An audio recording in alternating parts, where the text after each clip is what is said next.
Hello everyone! Thank you so much po sa nagbigay ng siling labuyo. At dahil maraming binigay na siling labuyo, tara, gawa po tayo ng chili garlic oil. After kong i-blend yung siling labuyo kasama ng bawang at onion, oil, sinalang ko na po siya at pinakuluan ko po siya ng 30 minutes.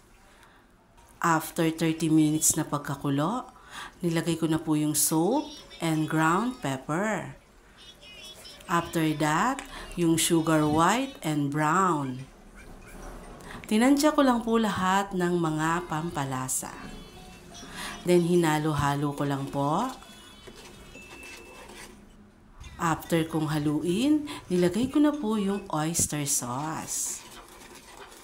After that, nilagyan ko na po siya ng vinegar. At pagkatapos lagyan ng vinegar, wag pong haluin at pakuluin. Thank you po. Ingat po tayo lahat. Bye!